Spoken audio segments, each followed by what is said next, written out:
couple other points. Do note that flag burning is pretty rare. I don't know. I don't have statistics, so please tell me if I'm wrong. But I think it was something like 100 incidents per year in America. Like out of 300 million Americans, there's like 100 flags get burned a year or something like that. It was like, what? So it's not even a big problem or anything. It's not even look, guys, when the government does wrong, people should have the right to protest. If they want to protest, but this is so weird too. Like, theoretically, and thank goodness, they're not banning, criticism of the government. You can say, vocally, America is screwed up. It just apparently you cannot say that via flag. Why? Why? Well, because it has become the visible symbol embodying our nation. Yes, exactly why you should be allowed to screw around with it, because you should be allowed to criticize this nation. You know why? Because this nation, at least theoretically, is mature enough to handle a little criticism.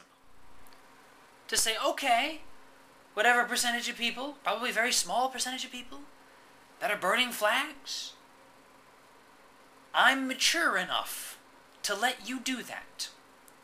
And I'm not going to freak out about it. It's your right. Don't you get how that would totally undermine the people themselves? They're like, America doesn't respect our rights, man. And then you burn the flag, and it's like, okay, that's your right. You get to go do that. You realize how much we're stopping? I mean, not completely, but to a degree, we're slowing down, the rate of protesters that would join this protest. By like, looky here. Right here, in the act of criticizing America, he's actually making a public display of America's tolerance, of America's commitment to freedom and rights. You turn that around, it goes entirely in the opposite direction. Where at the very moment the guy tries to criticize America in this particular manner, then America does something worthy of criticism by locking him up. Again, we're not talking about arson or destruction of property or theft. We're not talking about, certain exceptions to free speech, like nuclear launch codes. We're talking about the right of people to be really pissed off at the government or the country or the whatever, and to express that peacefully,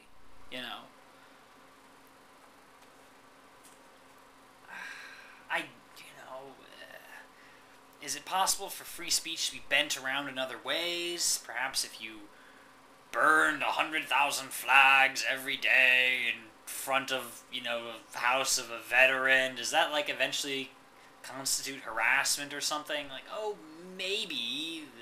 Then there would be a law against harassment.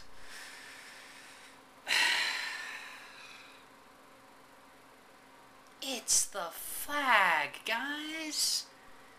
It's not a symbol of you. It's a symbol of ideals to which you are, at least theoretically, committed. And to push against those ideals even a little bit in order to defend the physical flag is, in my humble opinion, silly. It is just plain silly and illogical and well-intentioned, I'm sure. But it doesn't make sense.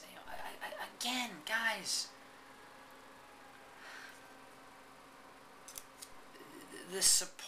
to support someone's right to hate America does not mean that I hate America. It means that I love America enough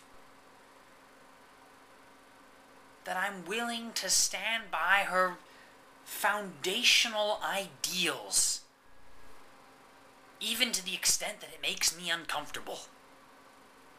Millions of people, he says, regard the flag with reverence or whatever.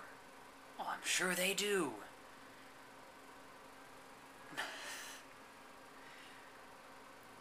You've got to know what that flag is supposed to stand for. And to pass the amendment would not completely forget everything that America stands for, but it would be such a clear step in the wrong direction. Because imagine if back a couple centuries ago we all supported some law that says, you know, you can't burn the British flag. Back when we were colonies. Screw that. If we have reason to protest, we'll protest. And if someone out there thinks he has reason to protest, we'll allow him that right, just on the off chance that maybe he does have a reason. Because that is America. That is what we do. Thanks for watching. See you later.